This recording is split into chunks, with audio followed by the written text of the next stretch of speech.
Kita melanjutkan pembahasan Hifdzul Hadis kita. Ya, Assalamualaikum warahmatullahi wabarakatuh.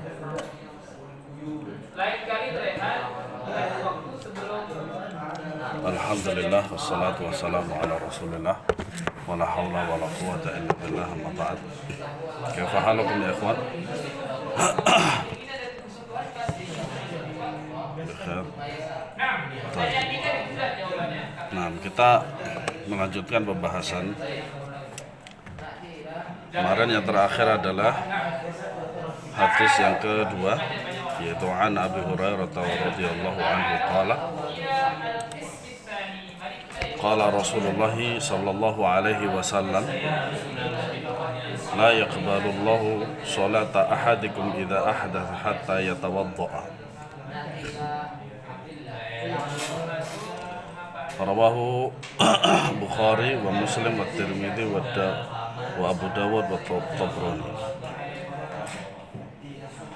طيب. ثم نخطو إلى الحديث الثالث. يا شوقي الغازي اقرأ يا أخي.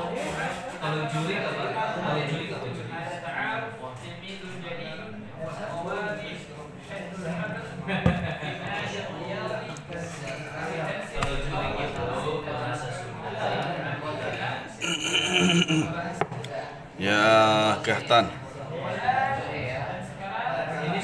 اقرأ أنت الحديث الثالث.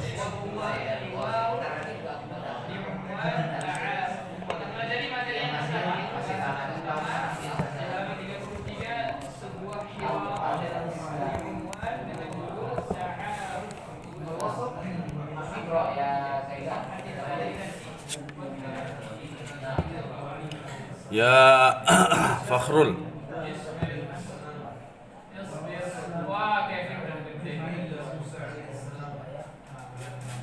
نعم اقرأ. Oh.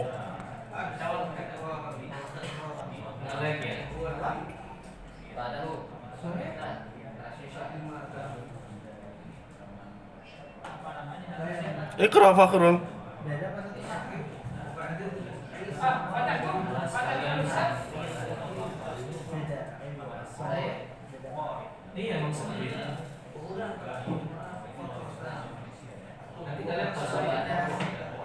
طيب. Nabil Syafiq.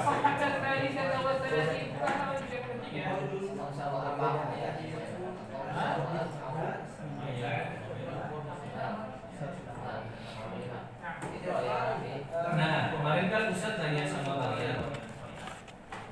Itu rumputnya di potongin apa? طيب. بسم الله الرحمن الرحيم. الحمد لله رب العالمين والصلاة والسلام على أشرف الأنبياء والمرسلين نبينا محمد وعلى آله وأصحابه أجمعين.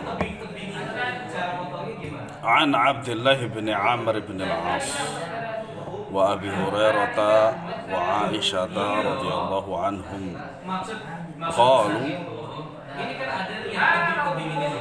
قالوا ini kembalinya kepada Abdullah bin Amr bin As wa Abu Hurairah dan Aisyah. Qala Rasulullah sallallahu alaihi wasallam. Nah, ini adalah perawinya setelah Rasulullah. Jadi hadis ini dibawa oleh tiga jalan. Pertama Abdullah bin Amr bin As, kedua Abu Hurairah, ketiga adalah Aisyah radhiyallahu anha. Qala Rasulullah sallallahu alaihi wasallam. Ini diantara adab seorang istri kepada suaminya adalah dengan memanggilnya yang terbaik. Bukan memanggil namanya, bukan memanggil namanya. Bahkan Ummul Mukminin Aisyah radhiyallahu anha sendiri ketika beliau memanggil suaminya yaitu Rasulullah sallallahu alaihi wasallam dengan dua panggilan. Pertama ya Nabi Allah, kemudian yang kedua ya Rasulullah Itu adalah panggilan yang memang diperintahkan oleh Allah Subhanahu wa Ta'ala kepada umatnya, walaupun kepada istrinya sendiri Sallallahu Alaihi Wasallam. Ya. Tidak pernah kita dapati dalam hadis-hadis yang diriwayatkan oleh Ummul Mukminin Aisyah radhiyallahu anha, ya, beliau memanggil suaminya itu dengan nama aslinya atau dengan nama suamiku, tidak. Ya. Di satu sisi lain, seorang suami juga memanggil istrinya itu dengan panggilan sayang, ya, panggilan cinta, seperti halnya Rasulullah SAW memanggil Aisyah radhiyallahu anha itu dengan ya Humaira, karena pipi beliau itu kemerah-merahan. Ya.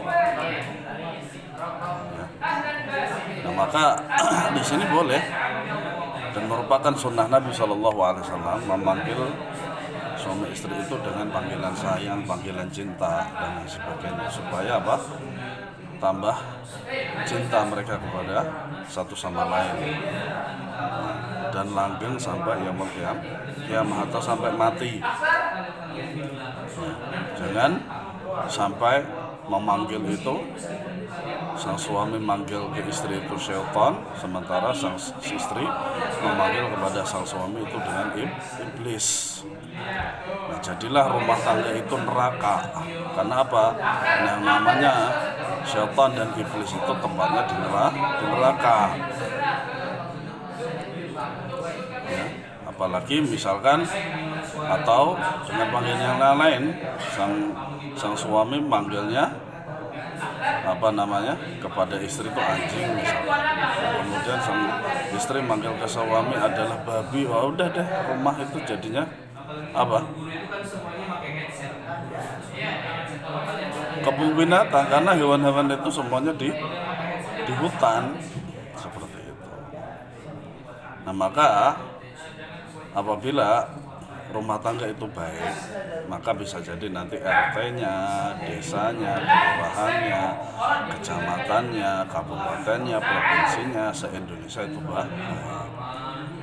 Nah, ya Rasulullah, qala Rasulullah sallallahu alaihi wasallam,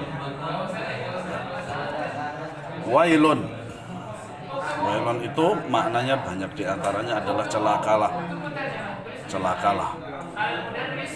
Di dalam Al-Quran disebutkan neraka wail. Wailul likulli humazatil lumazah. Ya. Nah, di sini disebutkan wailun, maknanya adalah celakalah. Ya, berarti hadis ini menunjukkan adanya ancaman. Nah, jikalau hadis-hadis yang berupa ancaman, berarti ada suatu amalan atau suatu perkataan yang dinilai melanggar syariat. Entah itu secara kecil, skala kecil, atau dalam skala besar. Nah, yang di dalam hadis yang kita bahas ini tentu saja itu adalah skala besar. Kenapa demikian? Karena pengaruh daripada amalan tersebut di dunia dan amalan tersebut pengaruhnya di akhirat. Nah, apakah amalan itu yang oleh Nabi SAW diancam dengan neraka wailun lil aqab, yaitu bagian kaki yang paling belakang, apa istilahnya, tumit ya, yang sejajar dengan tumit ya itu ya. Nah, itu tidak terkena air wudhu dan bentuknya segitiga.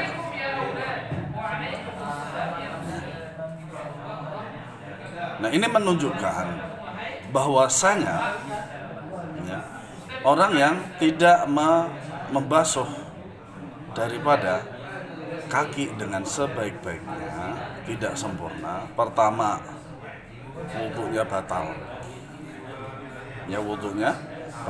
Kedua, dia celaka.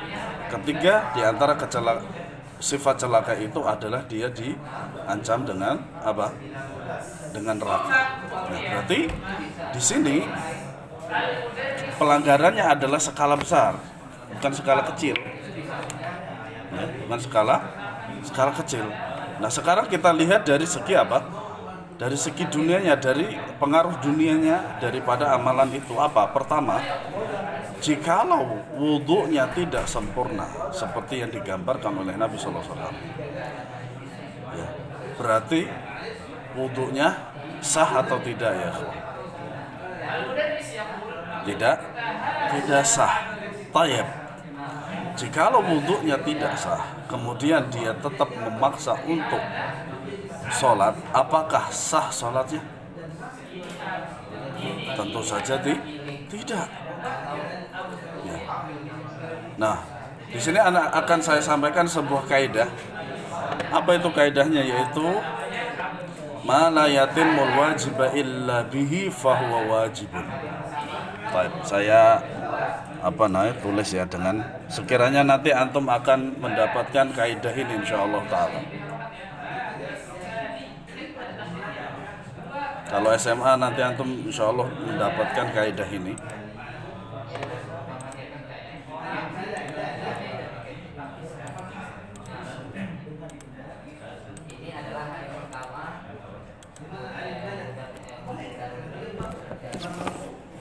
Ya.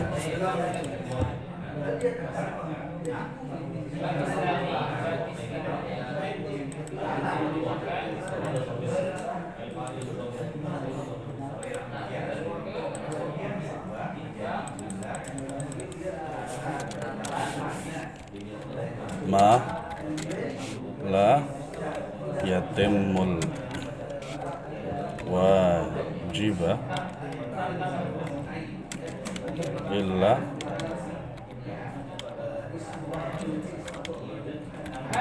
bihi fahuwa wajibun.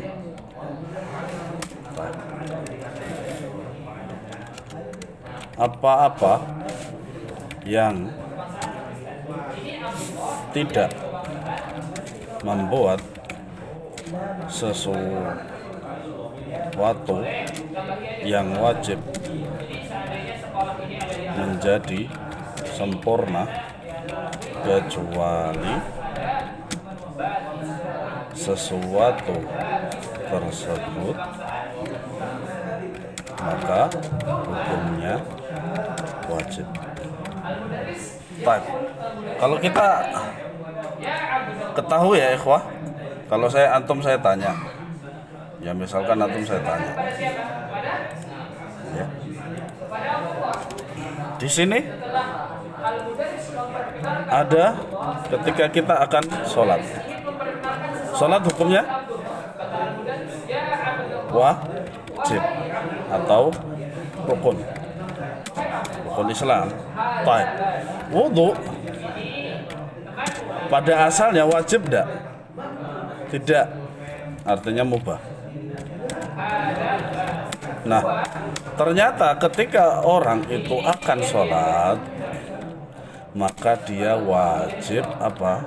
Wudhu. Nah, inilah yang disebut dengan syarat. Ya, syarat juga. Nah, kenapa demikian? Karena di sini apa? Kalau wudhu itu, karena apa? Karena wudhu itu tidak hanya untuk apa? Tidak hanya untuk sholat. Antum ketika thalabul ilmi seperti ini, silahkan wudhu juga boleh, tapi tidak wajib. Kewajiban wudhu itu hanya untuk apa? Untuk sholat, baca Al-Quran misalkan, dari sebagian pendapat para ulama. Nah, sekarang berbicara masalah hadis ini, maka di sini juga masuk hadis ini. Apa kaidah ini juga masuk, la yatimul wajiba illa bihi fahuwa wajib. Jadi yang namanya sholat itu wajib, maka wudhu menjadi wajib, tapi hanya untuk ketika mau sholat saja. Nah, ketika antum mau misalkan apa majelis wudu, ya enggak apa-apa. Antum mau baca Al-Quran berwudu, silakan. Nah, antum ketika belajar seperti ini, ya mau belajar seperti ini kemudian antum berwudu, ya silakan.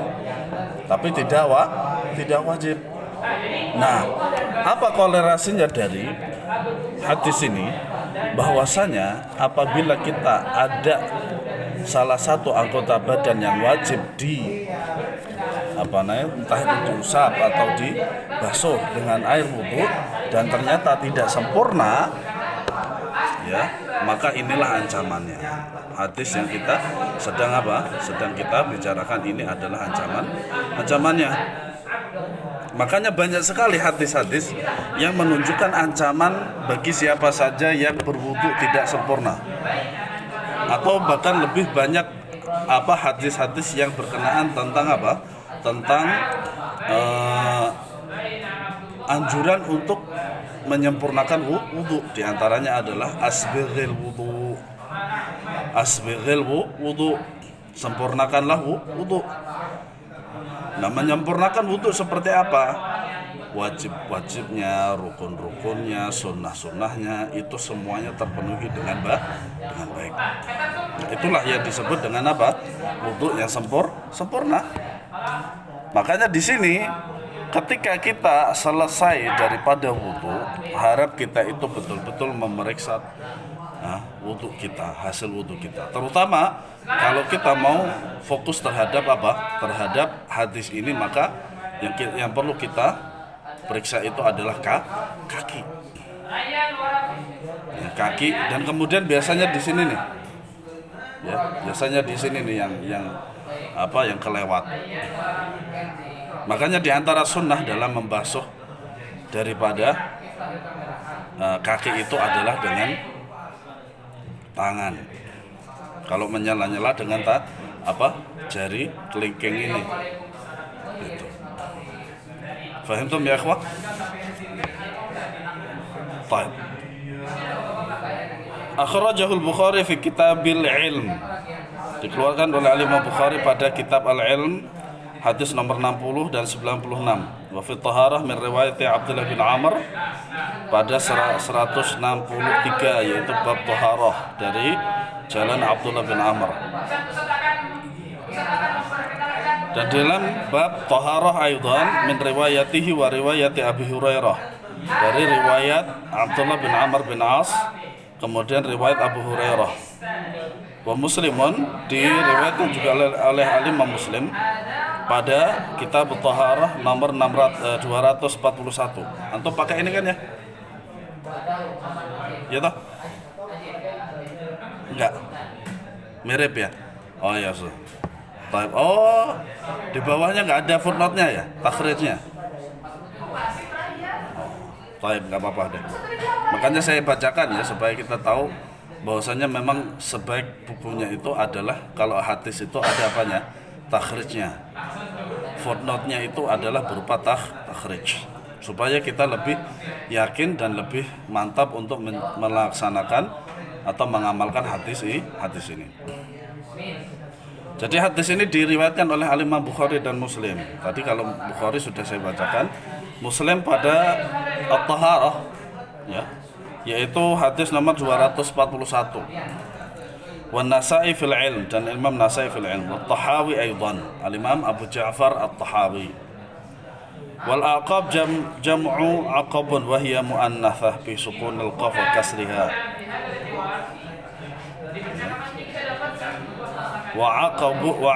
وعقب كل شيء طرفه آخره والعقب مؤخر القدم الذي يكون موضع الشراك من خلفها. Jadi yang namanya aqab itu adalah bagian belakang dari kaki, atau yang kita sebut dengan tumit.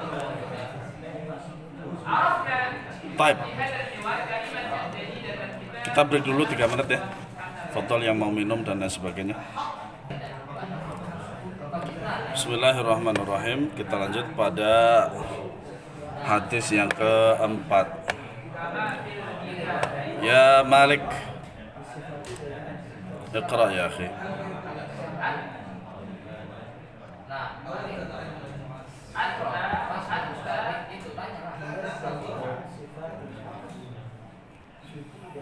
Ustaz ini kalau ke dia jawabnya gini, gimana?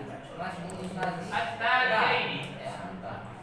Nah, itu cara bacanya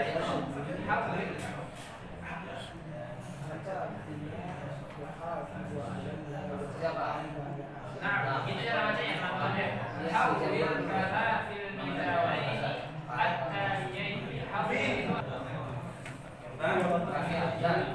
الحديث الرابع عن أبي هريرة رضي الله عنه أن رسول الله صلى الله عليه وسلم قال إذا توضأ أحدكم فليجعل في أنفه ماء ثم لينتثر ومن استجمر فليوتر وإذا استيقظ أحدكم من نومه فليغسل يديه قبل أن يدخلهما في الإناء ثلاثا فإن أحدكم لا يدري أين باتت يده وفي لفظ لمسلم فليستنشق بمنخريه من الماء وفي لفظ من توضأ فليستنشق. طيب. Dari Abdullah bin Amr bin As, dari Abu Hurairah radhiyallahu anhu, bahwa Rasulullah sallallahu alaihi wasallam bersabda, "Idza tawadda'a ahadukum falyaj'al fi anfihi ma." Apabila salah seorang di antara kamu berwudu, jadi ini masih bab wudu, maka hendaknya ia hirupkan air itu ke hidungnya lalu ia buang. Baik. Di sinilah keindahan dan kehebatan daripada bahasa Arab.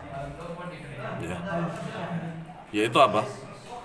Kalau memasukkan air ke dalam mulut, ya, memasukkan air ke dalam hidung itu disebut dengan istinsyaq.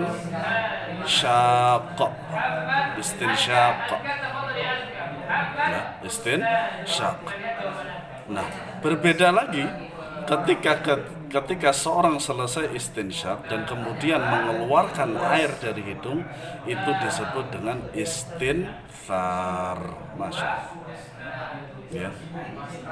Biasanya kan kalau bahasa Indonesia kan entah itu memasukkan atau mengeluarkan air itu kan biasanya satu kata, artinya ya sama aja sih gitu. Tapi tidak, dalam bahasa Arab semuanya detail. Ya. Kalau memasukkan air ke dalam hidung disebut istinsyaq, kemudian kalau mengeluarkan disebut dengan istinthar. Ini hukumnya sunnah. Hukumnya sunnah. Nah, di antara manfaat daripada istinsyaq itu adalah untuk mengobati pilek misalnya. Karena dulu pernah sewaktu saya masih di Saudi itu musim dingin, walaupun musim dingin tetap saya minumnya adalah minum air dingin, akhirnya pilek. Nah, kemudian waktu malam itu mau tidur itu saya istinsyaq yang keras sekali. Saya sedot itu yang namanya air itu dengan sangat keras sekali. Alhamdulillah setelah itu sembuh. Ya, jadi hukumnya istinsyaq dan istinthar itu adalah apa? Sunnah. Ya. Kemudian barang siapa beristinja dengan batu. Nah, ini diantara alat istinja. Ya, pertama dengan air itu yang lebih afdal. Kedua dengan batu, tapi harus batu yang suci. Ya, batu yang bersih dan suci. Maka hendaklah dia menggunakannya dalam jumlah ganjil minimal 3. Minimal 3. Apabila salah seorang di antara kamu bangun dari tidurnya, maka basuhlah kedua tangannya sebelum memasukkan ke dalam wadah 3 kali. Terlebih lagi jikalau di dalam rumah itu ada yang namanya air yang mancur dari keran. Nah, ini terdapat sebuah hadis yang sahih, riwayat yang sahih bahwasanya ada seorang dia itu menyepelekan sunnah Rasulullah SAW yang satu ini. Karena apa? Dia pertimbangannya adalah akal. Mana mungkin. Ini hadis ini bertentangan dengan akal. Dan ternyata apa? Sudah diingatkan, janganlah kamu ngeyel terhadap sunnah Nabi SAW. Nah, ternyata ketika malam datang, kemudian dia tidur. Nah, kemudian besoknya pagi tangannya itu masuk ke mana? Afwan, ke lubang duburnya. Karena apa? Menyelisihi daripada apa? Sunnah Nabi Sallallahu Alaihi Wasallam. Intinya apa? Pertama, ketika datang sunnah Nabi SAW, sama'an wa ta'atan, walaupun itu tidak masuk akal. Ya. Maka ketika bangun tidur, basuhlah kedua tangan itu sebanyak 3 kali. Ya. Karena salah seorang di antara kamu tidak mengetahui di mana tangannya berada bermalam. Fa inna ahadakum la yadri aina batat yadu. Wa fi lafdhin li muslimin falyastanshik min kharaihi minal ma'. Dalam sebuah lafaz Muslim disebutkan, ya, maka hendaklah ia menghirup air dengan kedua lubang hidungnya. Ya, memang yang lebih mudah itu adalah dengan kedua lubang hidung. Ya. Kalau satu hidung saja sulit. Satu hidung saja sulit. Kemudian wa fi lafdhin man tawadda'a falyastanshiq. Di dalam lafaz yang lain disebutkan barang siapa yang berwudu maka hendaklah ia menghirup air ke hidung. Jadi ini adalah sunnah, di antara sunnah berwudu itu adalah apa? Istinsyak dan istinthar.